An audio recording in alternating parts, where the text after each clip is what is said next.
Assalamualaikum warahmatullahi wabarakatuh. Alhamdulillahirabbil alamin. Wa bihi nasta'in ala umuri dunya waddin. Wa ala alihi wa sahbihi wa man sara ala nahjihi wastanna bi sunnatihi wa ihtada bi hadihi ila yaumiddin. Amma ba'du. Muslimin dan muslimat sedang jemaah yang dirahmati Allah sekalian, tajuk kita pada malam ini ialah tajuk yang ke-171 pada muka surat 344 sehingga 350. Dalam hidup anda ada detik-detik yang berharga. Ada dua pengalaman yang paling berkesan yang pernah ditulis oleh Syekh Ali At-Tantawi dalam bukunya. Pertama, beliau menceritakan tentang dirinya yang hampir lemas di tepi sungai dekat kota Beirut ketika beliau sedang berenang. Ketika itu beliau merasa hampir lemas dan akhirnya dapat diselamatkan dalam keadaan pingsan. Pada saat itu beliau benar-benar berserah diri sepenuhnya kepada Sang Maha Pencipta. Beliau bertekad bahawa seandainya beliau dikembalikan ke dalam kehidupannya walau hanya sesaat, maka dia akan memperbaharui iman dan amal solehnya. Dan ternyata beliau pun sampai pada puncak keimanannya. Yang kedua, beliau menceritakan bahawa beliau pernah bersama-sama menyertai perjalanan kafilah dari Syria menuju Kaabah dengan menunggang unta. Tetapi ketika sampai di Gurun Tabuk, kafilah itu tersesat dan terdampar selama 3 hari 3 malam. Bekalan makanan dan minuman mereka pun sudah habis, hingga mereka hampir mati kelaparan dan kehausan. Kemudian beliau berdiri dan berkhutbah di tengah-tengah rombongan itu, menyampaikan pesanan tauhid dengan cukup semangat dan menggugah perasaan sehingga beliau sendiri dan juga anggota rombongan semuanya menangis. Mereka merasa bahawa keimanan mereka saat itu meningkat, dan mereka yakin dalam keadaan dan saat seperti itu tidak akan ada yang dapat memberi pertolongan dan bantuan kecuali Allah Ta'ala. Dan Allah Ta'ala berfirman, yas'aluhu man fis samawati wal ard kulla yawmin huwa fi sya'. Semua yang ada di langit dan di bumi selalu meminta kepadanya. Setiap waktu dia, yakni Allah, dalam kesibukan, yakni dalam urusan. Surah Ar-Rahman, surah yang ke-55 ayat 29. Dalam ayat lain Allah Ta'ala berfirman, wa ka'ayyin min nabiyyin qatala ma'ahu ribbiyun katsir fama wahanu lima asabahum fi sabilillahi wa ma dha'fu wa mastakanu wallahu yuhibbus sabirin. Dan berapa ramai nabi yang berperang bersama-sama sejumlah besar daripada pengikutnya yang bertakwa. Mereka tidak menjadi lemah kerana bencana yang menimpa mereka di jalan Allah, dan tidak lesu dan tidak pula menyerah kepada musuh. Allah menyukai orang-orang yang sabar. Allah Ta'ala sangat mencintai orang-orang mukmin yang kuat, yang mampu menentang musuh-musuhnya dengan kesabaran dan penuh keberanian sehingga mereka tidak mudah mengaku kalah, tetapi bersemangat, berjuang dan pantang menyerah. Inilah buah keimanan yang mereka mendalam, buah keimanan mereka yang mendalam kepada Allah Ta'ala, Rasul dan agama yang mereka peluk.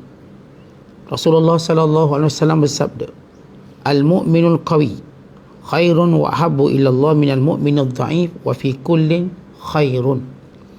Orang mukmin yang kuat lebih dicintai Allah daripada mukmin yang lemah. Akan tetapi baik yang kuat maupun yang lemah tetap memiliki potensi masing-masing.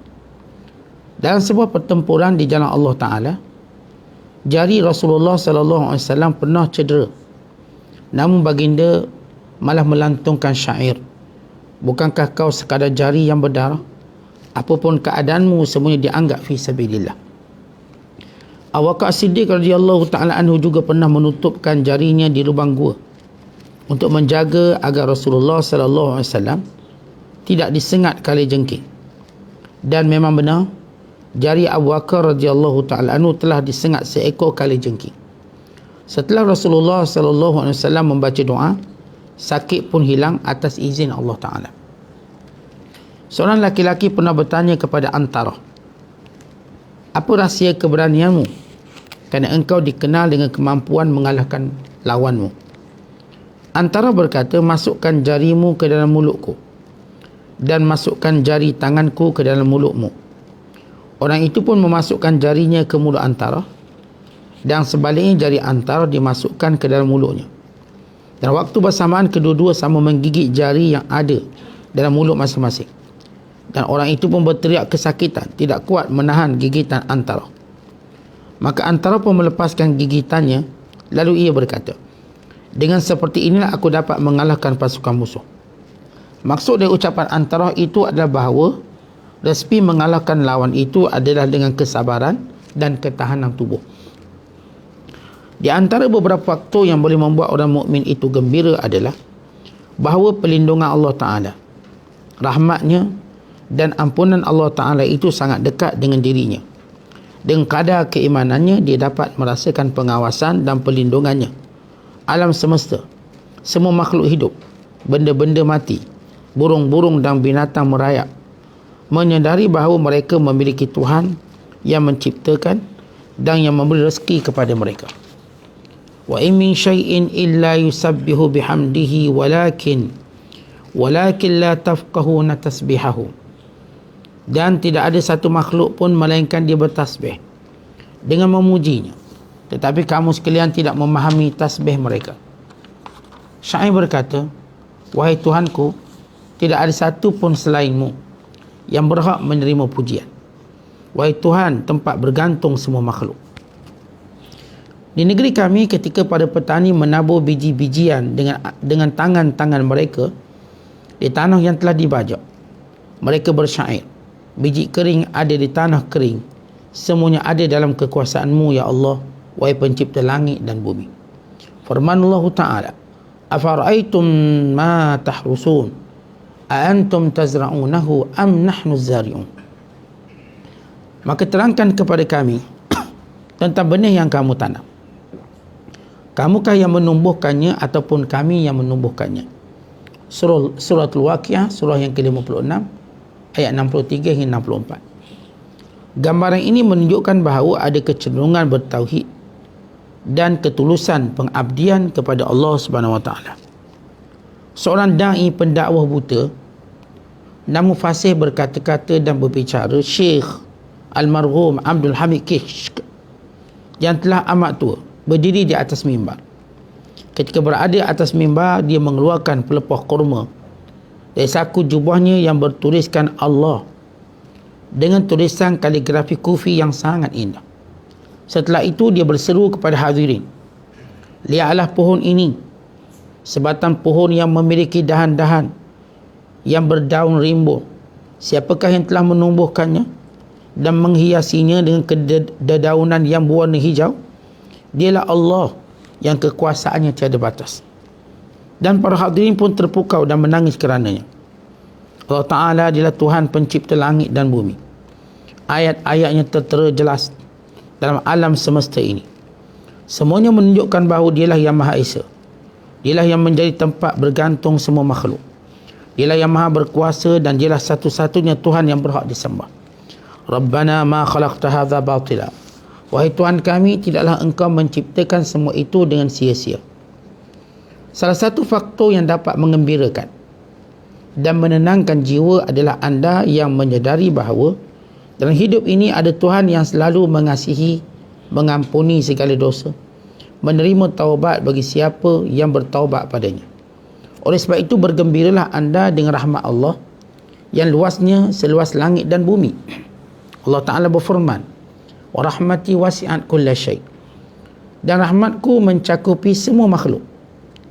Sungguh agungnya kurniaan Allah Ta'ala.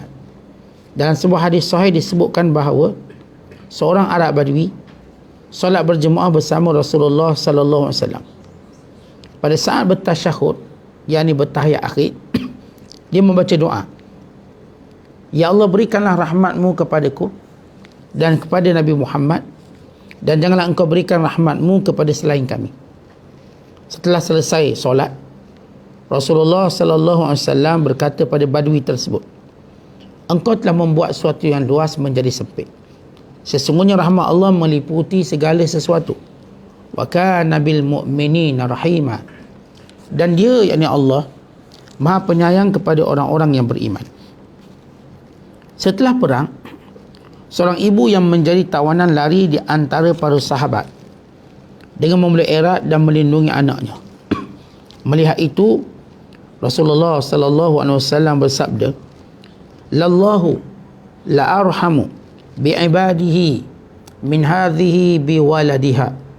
Sungguh rahmat, yakni kasih sayang Allah kepada para hambanya yang beriman lebih besar daripada kasih sayang seorang itu kepada anaknya. Diceritakan dalam sebuah hadis kursi bahawa terdapat seorang pemuda yang takut sekali terhadap azab Allah Ta'ala.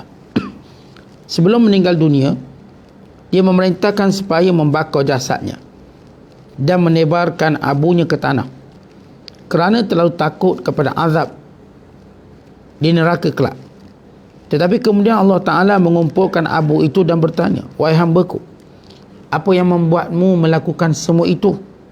Orang itu menjawab, "Wahai Tuhanku, aku takut kepadamu dan aku takut akan dosa-dosaku." Dan Allah Ta'ala pun memasukkannya dalam syurga dengan mengampuninya. Allah Ta'ala berfirman, "Wa amma man khafa maqama rabbih wa nahan nafsa 'anil hawa fa innal jannata hiyal ma'wa." Dan ada pun orang yang takut kepada kebesaran Tuhannya dan menahan diri daripada keinginan hawa nafsunya, maka sesungguhnya syurgalah tempat tinggalnya. Allah Ta'ala menghisap seorang yang beriman kepada Allah namun banyak melakukan kezaliman terhadap dirinya sendiri sehingga Allah Ta'ala tidak menemui satu kebaikan pun pada dirinya. Pekerjaan selama di dunia adalah berdagang dan sering menghapuskan hutang orang susah dan tidak mampu membayar. Maka Allah Ta'ala pun berkata, "Kami lebih berhak memiliki sifat pemurah daripada dirimu." Lalu Allah Ta'ala berfirman kepada para malaikat yang bertugas menghisap orang tersebut, "Bebaskanlah diri, bebaskanlah dia." Allah Ta'ala pun memasukkannya ke dalam syurga. Allah Ta'ala berfirman, "Walladhi atma'u an yaghfira li khati'ati yawmaddin." Dan zat yang amat kuinginkan agar mengampuni kesalahanku kelak pada hari kiamat. La taqnatu min rahmatillah. Jangan kamu semua berputus asa daripada rahmat Allah. Imam Muslim meriwayatkan bahawa Rasulullah sallallahu alaihi wasallam sedang melakukan solat berjemaah. Setelah selesai solat, ada seorang berdiri dan berkata kepada Rasulullah sallallahu alaihi wasallam, "Aku telah melakukan suatu dosa dan harus dikenakan hukuman. Maka jatuhkanlah hukuman itu padaku." Rasulullah sallallahu alaihi wasallam bertanya, "Apakah tadi engkau solat berjemaah bersama kami?" "Ya," jawab orang itu. Rasulullah sallallahu alaihi wasallam pun bersabda, "Pergilah, Allah telah mengampuni dosamu. Wa man ya'mal su'an aw yazlim nafsahu thumma yastaghfirillah yajidillaha ghafurar rahima." Dan barang siapa berbuat dosa atau berbuat zalim terhadap dirinya sendiri, kemudian memohon keampunan kepada Allah, nescaya dia akan mendapati Allah Maha Pengampun lagi Maha Penyayang. Ada zat yang maha lembut dan maha tersembunyi yang meliputi setiap hamba, baik dari depan maupun belakang, dari kanan maupun kiri, dan dari atas kepala maupun dari bawah tapak kakinya.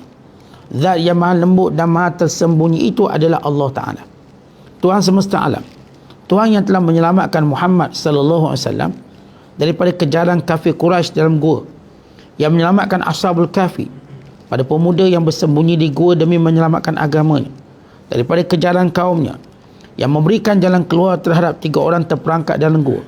Tuhan yang telah menyelamatkan Ibrahim daripada panasnya api, Tuhan yang telah menyelamatkan Musa daripada tenggelam, yang menyelamatkan Nuh daripada air bah, yang menyelamatkan Yusuf AS daripada telaga yang dalam, dan yang menyembuhkan Ayub AS daripada penyakitnya. Muslimin dan muslimat sedang penonton yang dirahmati Allah sekalian, masih lagi kita membicarakan kitab La Tahzan, jangan bersedih, jangan berduka cita. Apa pun yang kita paparkan daripada tajuk-tajuk yang menjadi tulisan, menjadi hebahan dan menjadi hidangan dalam kuliah-kuliah kita, semuanya berkait rapat bagaimana untuk kita menghilangkan rasa kesedihan, rasa kedukecitaan, rasa down kita, lemah kita. Untuk kita menghargai diri kita dengan cara yang sebenar.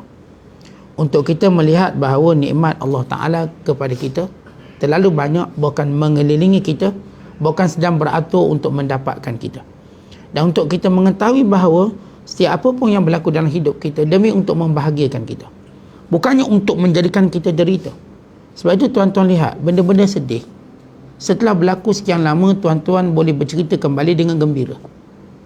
Tuan-tuan boleh bercerita kembali dengan rasa tanpa ada tekanan. Kerana Allah Ta'ala nak jadikan kehidupan kita ni gembira. Sebab itu kita manusia, Allah jadikan mudah bagi menghilangkan perkara-perkara silam dan lalu. Ya, banyak perkara dalam hidup kita yang mungkin memalukan kita. Banyak perkara dalam hidup kita yang mungkin menyakitkan kita, yang telah kita lalui. Namun, alhamdulillah kita berada pada satu keadaan benda itu sudah tidak ada. Dan kita waktu mana menceritakan yang kembali, menceritakan dengan penuh gembira, menceritakan dengan penuh rasa syukur dan nikmat Allah Ta'ala.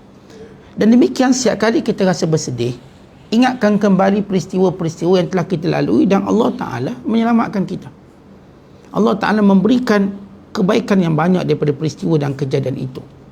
Hikmah yang luar biasa. Maka sebab itu pengarang kita bawa satu kisah yang berlaku kepada seorang ulama bernama Ali At-Tantawi. Ali Tantawi seorang ulama Syam yang terkenal, yang lahir pada tahun 1909 dan meninggal tahun 1999.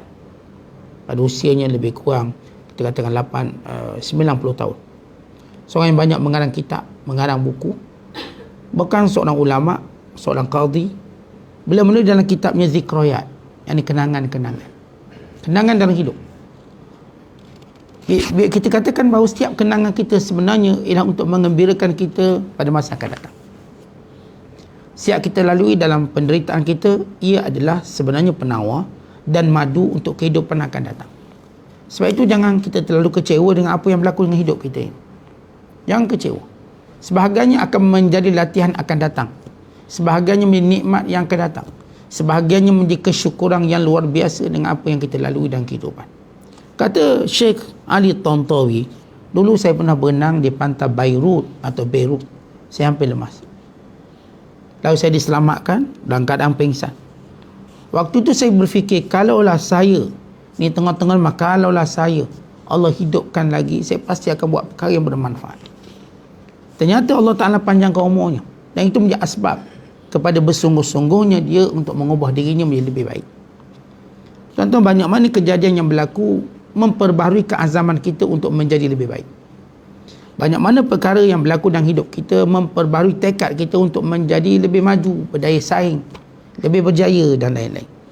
Jadi setiap kali kita ingat suatu kejadian yang berlaku, walau pahit, walau getirnya, ia sebenarnya untuk kebaikan akan datang. Maka ingat benda-benda macam ni.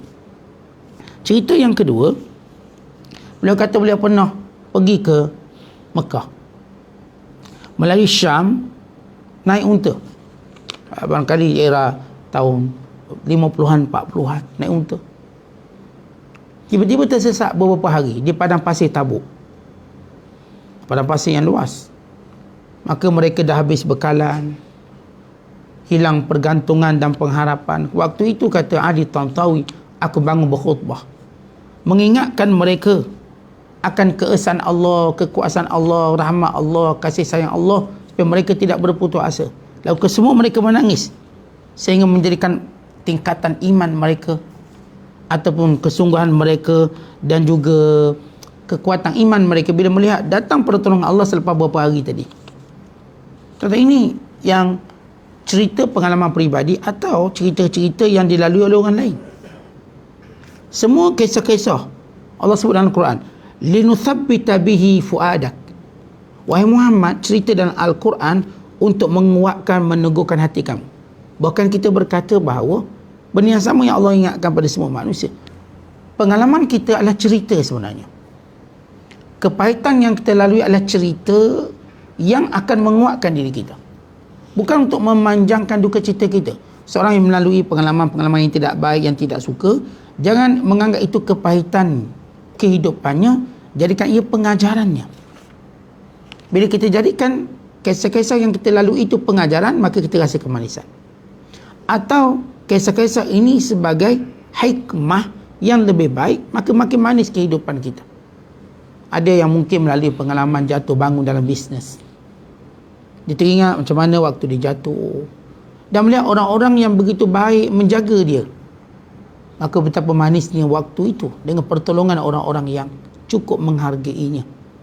Mungkin dia teringat waktu-waktu dia miskin, orang-orang yang amat bersimpati dengannya. Mungkin dia ingat waktu dia bodoh dan jahil, orang-orang yang memimpin dan mengajarnya. Maka kesemua ingatan itu menjadi kemanisan perjalanan hidupnya. Apatah lagi tuan-tuan, bila kita melihat dalam peristiwa-peristiwa itu ada sesuatu yang memberi motivasi pada kita. Ya, kita buka lembaran sejarah.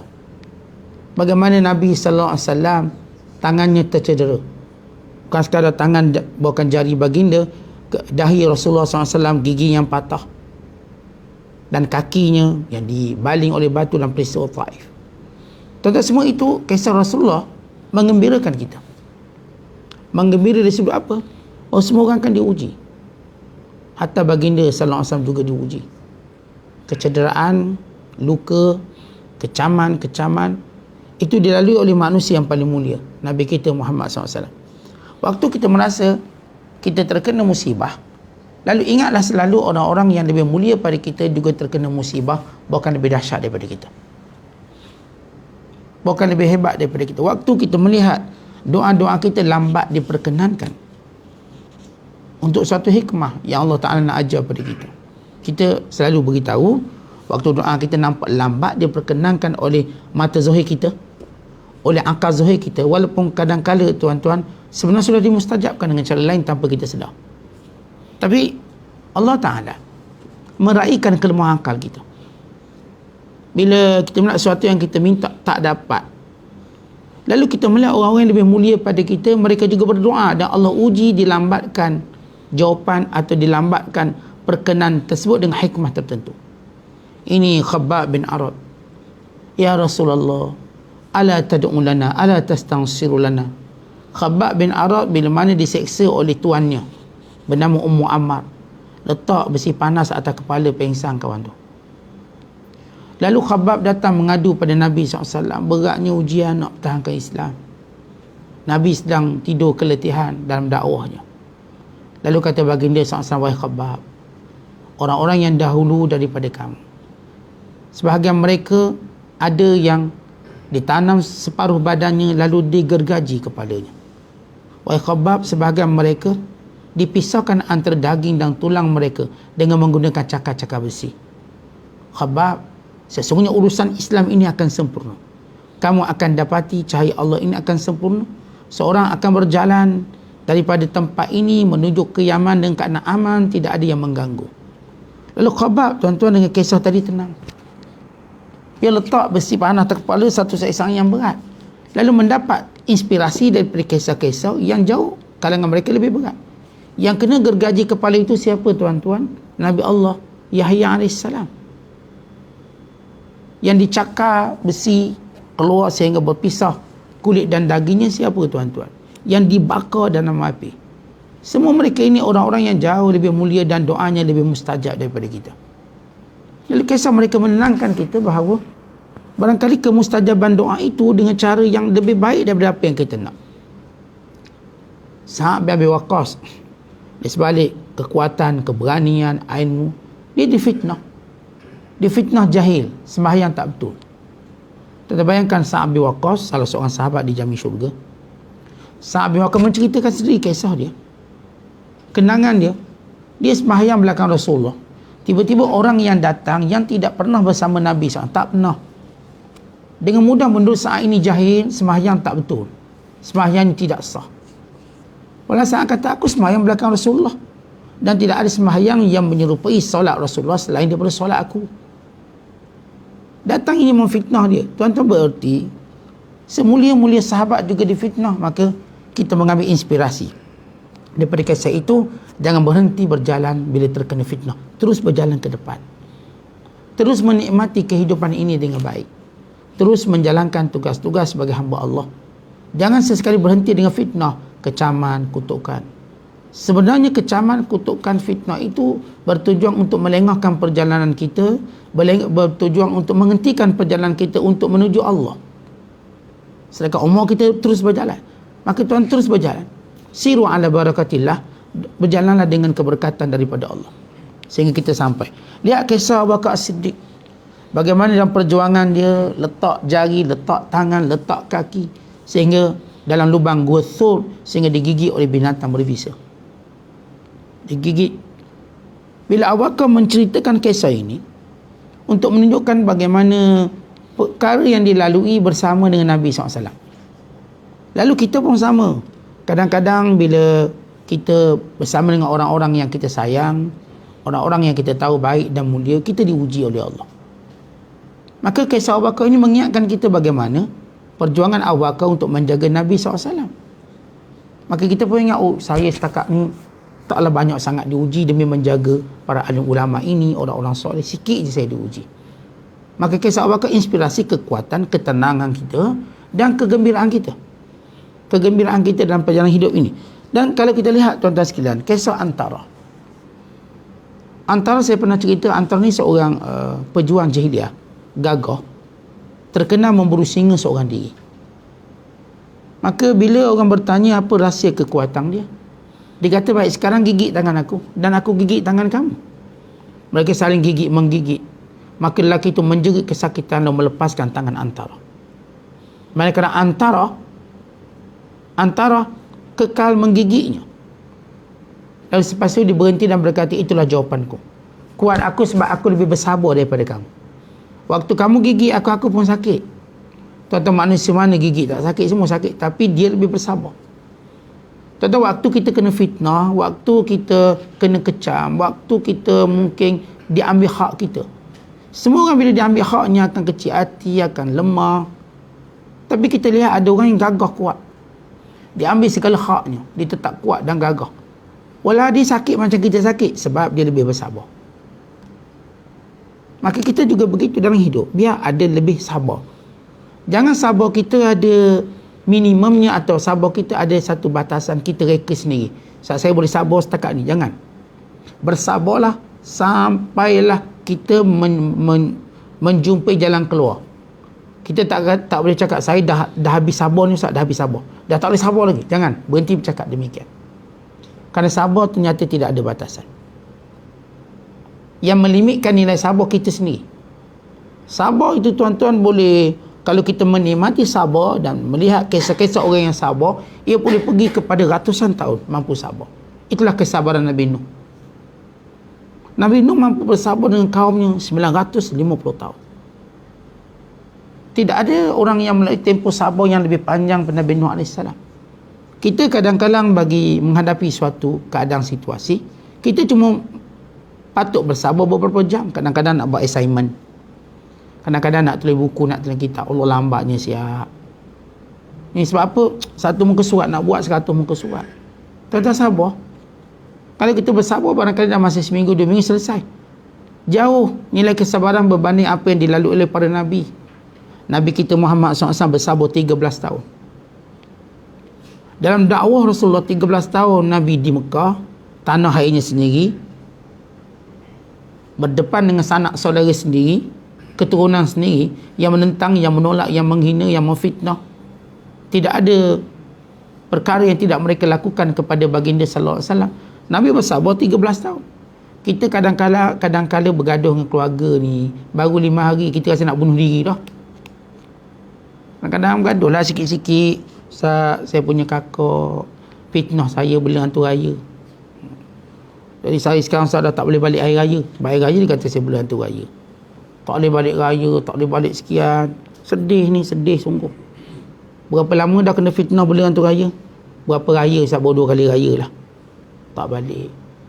Kita kan sabar. Rasulullah boleh melaluinya 13 tahun. Sabar seketika.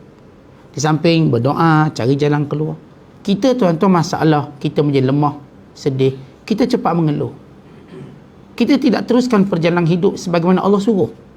Seolah-olah saya faham daripada peristiwa Mi'raj Rasulullah SAW, Isra dan Mi'raj.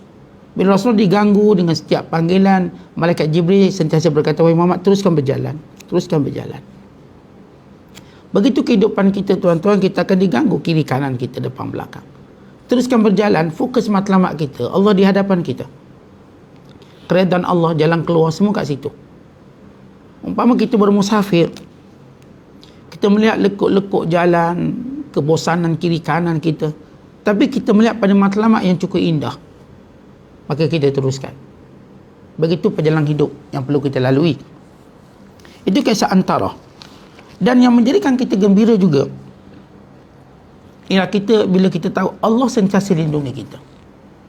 Di sebalik apa pun musibah yang menimpa kita, bahkan pada seluruh makhluk, kita dapati bagaimana datangnya pertolongan Allah. Tuan-tuan, bila kita baca kisah-kisah pertolongan Allah, luar biasa. Bumi yang gersang, tiba-tiba turun hujan, menyuburkannya kembali. Seorang yang kita tengok susah, apa kedana perik kehidupan, Allah angkat dia kembali menjadi senang. Tuan-tuan barangkali selalu tengok dan baca kisah-kisah inspirasi yang memberi inspirasi pada kita. Mereka yang kita tengok, oh dah jatuh, dah begitu, begini, tiba Allah datangkan pertolongan, mereka naik. Yang ada duit atas tangan RM3 lalu bertukar menjadi jutawan. Yang mungkin selama ini rumahnya hampir dilelong, tiba bertukar menjadi hartawan. Lihatlah pertolongan Allah, ia mengangkat manusia. Dan kita juga melihat bagaimana kisah-kisah orang yang Allah Ta'ala turunkan dia. Semua ini inspirasi kita. Kita dapati Allah melindungi kita, Allah memberi bantuan dan pertolongan pada kita.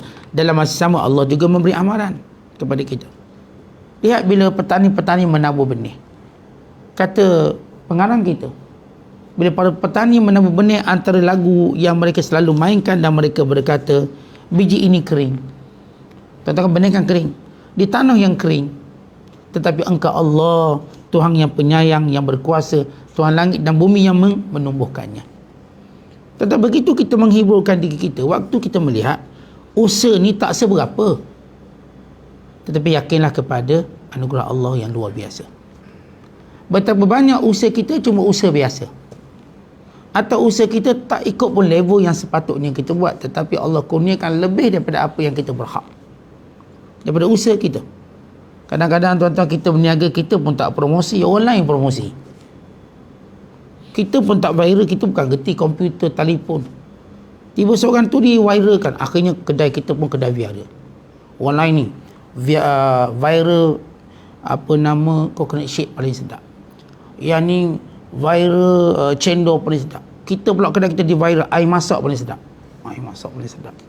Nak minum air masak paling sedap, pergi kedai dia, sedap semua air masak dia. Tuan-tuan, kadang-kadang manusia tadi dia tak buat apa-apa pun, datang pertolongan Allah, lalu menyuburkan perniagaan dia, menyuburkan tanaman dia. Saya pergi padang pasir, waktu kami belajar, pergi padang pasir. Di satu kawasan kami dinamakan sebagai Ain Sahirah, air mata yang menakjubkan. Bayangkan tengah padang pasir, keluar air mata air yang cukup besar, lalu membentuk satu air terjun yang indah. Dan ikan yang melompat-lompat, saya taruh tangan, ikan naik atas tangan saya. Luar biasa, di tengah padang pasir yang tak pernah orang fikir. Itu yang tuan-tuan Aussie sebagai contoh. Tengah padang pasir, tiba ada tanah subur tengah-tengah tu. Masya Allah, pertolongan Allah. Allah tunjuk jalan keluar. Allah tunjuk di tempat yang kering kontang, yang gersang, boleh ditumbuhkan, boleh diadakan taman yang indah. Maka ini bila kita melihat dalam pengalaman hidup, kita dengar, kita baca, dan apa yang kita kongsi daripada sahabat-sahabat kita, betapa Allah tak membiarkan kita dalam kesusahan, melainkan datang pertolongan Allah. Datang pertolongan macam-macam. Dan juga tuan-tuan lihat, bila ada seorang pendakwah terkenal di Mesir, ya, walaupun saya sempat tapi tak pernah jumpa beliau, iaitu Syekh Abdul Hamid Kishk, seorang ulama buta. Seorang ulama buta yang hebat dalam khutbah. Ya, di Mesir ada beberapa khatib yang kami memang tunggu khutbah mereka. Syekh Sadiq Al-Adawi, Syekh Abdul Hamid Kishk, dan Syekh Muntawali Sya'rawi. Ini orang hebat bila khutbah bercakap. Antaranya Syekh Abdul Hamid Kishk, dia buta sehingga pemerintah takut dia, lalu memenjarakan dia dalam rumah, dikenakan tawanan dalam rumah, sehingga akhir kehidupannya tuan-tuan, dia benar dibebaskan. Waktu dibebaskan, dia turun kali pertama untuk solat Jumaat, kembali berkhutbah, dia solat tahiyatul masjid dan dia mati dalam sujudnya tanpa sebab berkhutbah. Kematian yang baik. Dia ramai bila saya berada di sana berbangga untuk mengatakan kami anak murid Abdul Hamid Kishk. Tetapi bila beliau berkhutbah, khutbah beliau luar biasa. Khutbah beliau mengingatkan manusia akan kuasa Allah, rahmat Allah, kasih sayang Allah. Tuan-tuan mungkin boleh Google, tengok dalam YouTube bagaimana Syekh Abdul Hamid Kishki ni. Beliau letak dalam poket dia pelepah kurma yang tertulis kalimah Allah bertulisan khak kufi. Lalu dia kata, lihat ni, lihat pohon ini yang hijau, yang berdaun rimbun. Siapa yang menubuhkan? Allah. Siapa yang menjadikan ia berbuah? Allah. Cara dia bercakap dengan nada tinggi, mengingatkan kita bahawa sebenarnya semua dalam hidup ini Allah. Tentang siapa yang mendatangkan malam? Allah. Yang mendatangkan siang? Allah. Yang menciptakan kita? Allah. Yang memberikan kita segala nikmat panca indera? Allah. Siapakah yang menjadikan kita dapat merasakan manis, masam, masin? Allah. Siapakah yang menjadikan mata kita lena, boleh tertidur nyaman? Allah. Siapa yang menjadikan kesihatan tubuh badan kita? Setiap kali kita bertanya siapa, tidak ada jawapan yang lebih tepat melainkan kita berkata Allah. Tetapi di situ datang ketenangan, kekuatan, kemuliaan. Sebab setiap kali kita menyebut nama Allah, dia ada kekuatan kita. Kalau dia sebutlah Allah. Kalau kita main sebut makhluk, makin lemah kita. Sebutlah Allah. Pada kalimah itu ada kekuatan. Pada kalimah Allah itu ada kekuatan untuk kita. Demikian juga tuan-tuan sekalian, yang menenangkan jiwa kita bila kita tahu rahmat Allah yang luas. Bila ada badui tadi doa biar dia je dapat rahmat. Nabi kita jangan sempitkan rahmat Allah. Rahmat Allah itu pada semua. Bahkan kita melihat juga dalam kisah-kisah kehidupan baginda SAW, seorang sahabat yang buat dosa, lalu dia begitu merasa kebingungan dengan dosanya, lalu datang bersembahyang bersama Rasulullah sallallahu alaihi wasallam, berwuduk, bersolat. Ya Rasulullah, aku buat satu dosa besar, hukum aku. Nabi kita pergi. Bukankah wuduk kamu tadi, solat kamu tadi telah menjadi pengampun pada dosa kamu? Kita lihat bagaimana kita jangan jadi orang berputus asa. Mak kau ni teruk, mak kau memang dah neraka lah mak. Tuan-tuan, kenapa tak lihat kebaikan si mat ni? Yang mungkin dia menjaga ibunya, yang mungkin si mat ni seorang yang menghormati orang tuanya. Pujilah kebaikannya, jangan duk sebut keburukannya lalu mengatakan dia ni ahli neraka, sehingga hidupnya menjadi tertekan. Tuan-tuan, Islam tidak menjadikan hidup kita tertekan. Dengan rahmat, dengan pengampunan Allah menjadikan hidup kita sentiasa terbuka. Manusia ni tuan-tuan berubah dengan rasa terbuka dirinya, bukan rasa tertekan dirinya.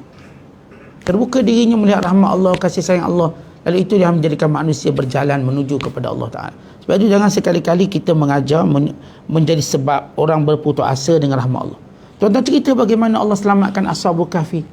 Cerita bagaimana Allah sembuhkan Nabi Allah Ayub AS. Cerita bagaimana Allah keluarkan Nabi Allah Yusuf daripada telaga yang gelap kepada singgahsana yang hebat. Ceritakan bagaimana Allah Ta'ala menyelamatkan Rasulullah SAW dalam Gua Thur. Ceritakan perkara-perkara yang menunjukkan adanya pertolongan Allah, rahmat Allah, kasih sayang Allah. Begitu kehidupan kita. Dalam kehidupan kita, sesukar mana pun ada rahmat Allah, ada pertolongan Allah, ada kasih sayang Allah, ada jalan keluar, ada kemenangan, ada keajaiban. Maka jangan bersedih dengan apa pun yang menimpa kita. Sebab kalau kita terus tenang dan berharap bergantung pada Allah, pasti kita akan lihat sinar keajaiban yang luar biasa dalam kehidupan, yang menjadikan kita sentiasa senyum dan bergembira dengan kehidupan ini. Wallahu a'lam bishawab. Assalamualaikum warahmatullahi wabarakatuh.